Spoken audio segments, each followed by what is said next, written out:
सांबर दशमी special क्षीर गईठा आज आम प्रस्तुत करवा। तो फुल वीडियो को वाच करंतु देखिए 10 रु 15 मिनिट रे आपण मैंने आपको फटाफट प्रस्तुत करें। जहाँ को थरे भी देखिए बनई ना जहाँ को टोटाल आसुन तो ये वीडियो देखला पर आपण मैंने पूरा इजिली घरे प्रस्तुत करें। आ गोटे रेसिपी आपण मैंने दुईटी स्वाद पाइबे। तो आपण मैंने देखी ही जापे जी केते पूरा ये स्वादिष्ट बनी पूरा देखिए ये राबिड़ी भी टेस्ट आसो। आपण मानक ये जेहेतु गोलाकार सेप रे मुझे बन तो रसगुल्ला भली देखा भी जाऊँगी। देखिए पिलाठू बड़ समस्ते पसंद करेंगे आ क्षीर भी स्वाद आसो गईठार स्वाद आसो। तो चलतु लेट नक रेसिपी प्रस्तुत करवा। नमस्कार जय जगन्नाथ फ्रेंड झिलिस ओडिया किचन को आपण मानक अनेक अनेक स्वागत। तो प्रथमे देखंतु किछि मुठी अरुआ चाउल को पूरा घंटाडी आगुरु पूरा बतरी देती पूरा बतरी भी जाइए। आपको 2 रु 3 थर मु क्लीन करी भल से पूरा धोई देइछि। एठी गोटे छोट जार नहीं तो ये जार रे आमे सब अरुआ चाउल को एड करदे। आपण मैंने चाहिए देखिए माने चाउल चूना भी आपको बनई पारे। तो चाउल चूना भी बनइबे ना बहुत टेस्टी भी बनइबो। जेहेतु मु चाउल को बतरेकी ये बनाऊँगी तो अल्प टिके आपको पानी देदेवा। पानी देकर आपको मिक्सर ग्राइंडिंग करी गोटे फाइन पेस्ट आम प्रस्तुत करदे। तो देखो पतला नहीं बलिया नहीं से भली गोटे पेस्ट प्रस्तुत होगा दरकार। तो देखो परफेक्टली आम पेस्ट आम बनई भी सारी। तो आपको आम साइड रखीदे गोटे करेई नवा। तो ये देखो मु गोटे गिना जेहेतु चाउल से बतरी थी तो मुझे गोटे गिना ही से पानी देइछि। तो पानी को आम से एड कर सारा करेई अल्प टिके स्वाद अनुसार दबा लुण। पानी को आम प्रथमे फुटिबा को दबा। पानी पूरा फुटी सारिबा परे आमे से बटा को ऐड करदबा।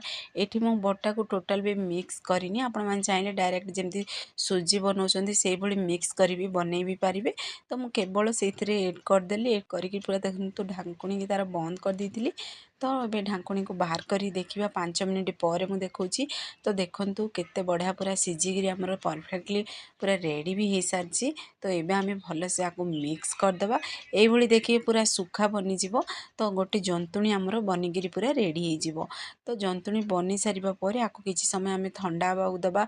हल्का उषुम थिबो ही गोटे गिनारे अल्प टिके आमे पानी नबा।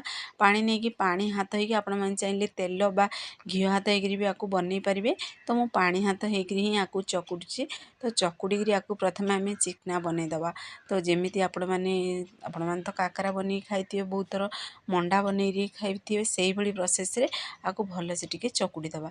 चकुड़ी सारिबा परे आपको कौन करिवे ना आपण माने जेमी शेप चाहिए से अनुसार ये बनई पारिबे। गोलाकार शेप बनई पारिबे सिलिंडर शेप रे भी बनई पारिबे।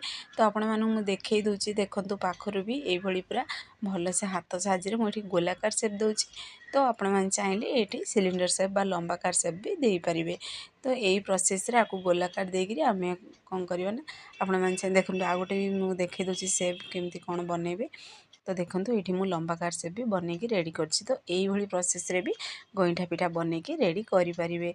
जेमती सुंदर देखा जिवो सेइथिबे मु एठी गोलाकार शेप देइछि। तो पुणी थरे चलंतु आ गोटे भी बनई देखई दूछि आपण मानकु। देखिए पिला मानु भी जदि बनैया को बसई देबे ना थरे जदि देखई देबे से माने फटाफट बनईकी रेडी कर देबे। तो देखंतु गोलाकार शेप भी देकरी रेडी करबा। ए भली प्रोसेस रे आमे भी सब बनईकी भी रेडी करदबा। तो चलंतु आ गोटे भी आपण मानु बनई देखई दोछि।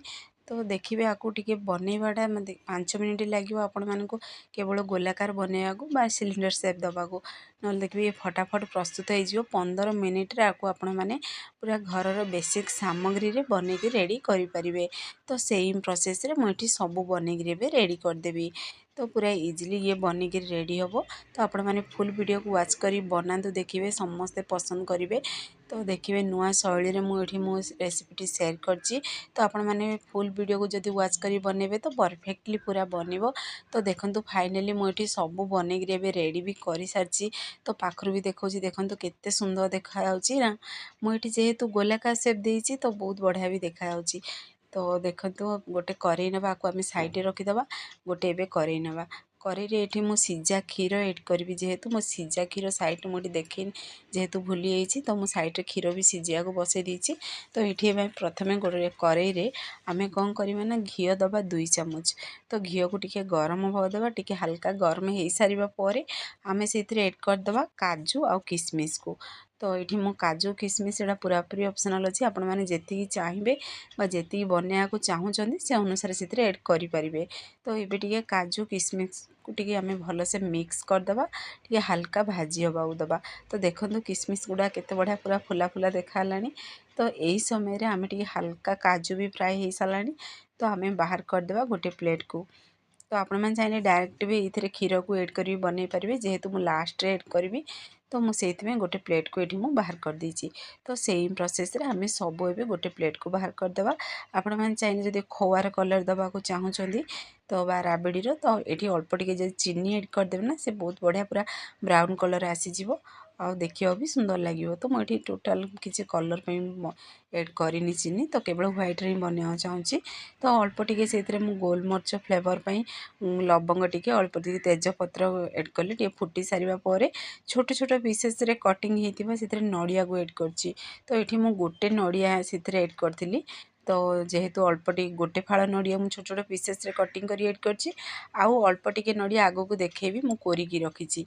तो एबे कौन करवा आम क्षीर ये देखु पूरा गरम क्षीर सीझा क्षीर फुल पेट क्षीर देछि गोटे गिना एड कर सारापर आ गोटे गिना टोटाल मुझे 2 गिना से क्षीर एड कर चाहिए पानी भी एड करें।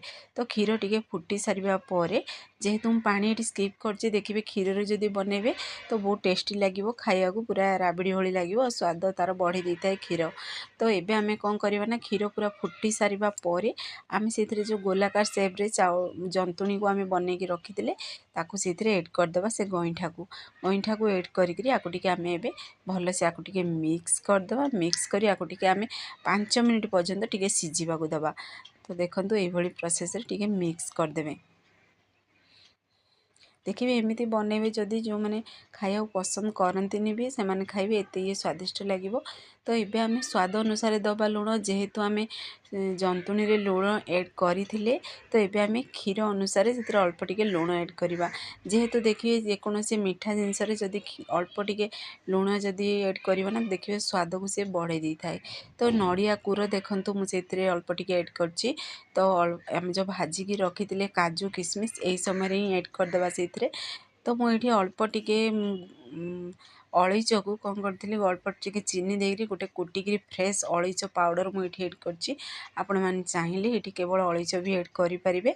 तो ये आम से अलैच पाउडर को से एड करदे एड कर सारापर आम भलसे आपको टे मिक्स करदे। तो देखिए यही प्रोसेस रे जदि बनइबे नड़िया जिते बड़े आप मैंने नड़िया को ये मुझे छोट छोट पीसेस रे कटिंग कर एड कर कूर भी एड कर। तो देखिए नड़िया कूर आ तार पीसेस जदि पार्टी लगे तो बहुत बढ़िया पूरा टेस्ट आसो आपण मैंने देखी जापे जे ये केते स्वादिष्ट भी बनी थी। तो देखो पाखर भी देखुची। तो ये आम टे सीझी सारापर आम कौन करवा ना से एड करदे चीनी। तो आपण मैंने जी मीठा खाया पसंद करती से अनुसार से चीनी एड करेंगे। तो देखो मुझे हाफ गिना चीनी एड कर। तो जेहेतु मु गोटे गिना से चाउल रे बनई तो 2 गिना से क्षीर एड अच्छी।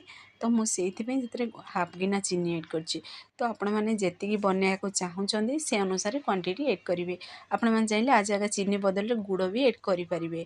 तो ये आम टे फुटवा दबा देखो परफेक्टली बनी भी सारा केते बहलिया पूरा देखा आपण मैंने देखी जापे जे पूरा ये बनिकी पूरा रेडी भी हो सारा। तो देखो केते सुंदर पूरा स्ट्रक्चर आसी आर स्मेल भी बहुत बढ़िया आसी। तो फाइनली आम रेसिपीटी भी बनिकी रेडी हो सारा। तो फ्रेंड्स आपण मैंने जब ये वीडियोटी पसंद आसो ताहले सांग मानकु शेयर करंतु लाइक करंतु चैनल जदि नुआ अच्छा ताहले चैनल को मोर सब्सक्राइब कर दिंतु बेल आइकन क्लिक कर दिंतु जहाँफल मोर सब वीडियो नोटिफिकेशन प्रथम आपण मानकु पहुँचो। मुझे इजी इजी वीडियो नहीं आसबि आपण मैंने देखिरी घरे आपको निश्चय ट्राए करंतु। फेसबुक पेज देखुं ताहले फेसबुक पेज मोर फॉलो करंतु। फाइनली आमर गईठा रेसिपी प्रस्तुत हो सारी अल्प टे ड्राई फ्रूट एड करदे। तो देखो ये मुझे काजू किसमिश अल्प टे रखी दी नड़िया भजा को। तो मुझे अल्प टे जमी सुंदर देखा पार्टी भी भल लगे खायापे। तो मुझे एड कर देखो चामच साहाଯ୍य आपण मैंने बाहर कर देखी केते पूरा यूनिक स्टाइल बनिकी रेडी हो सारी। तो आपण मैंने घर निश्चय ट्राए करूँ केमती लगे कमेंट बॉक्स में मत कमेंट करूँ। से पर्यंत रोची।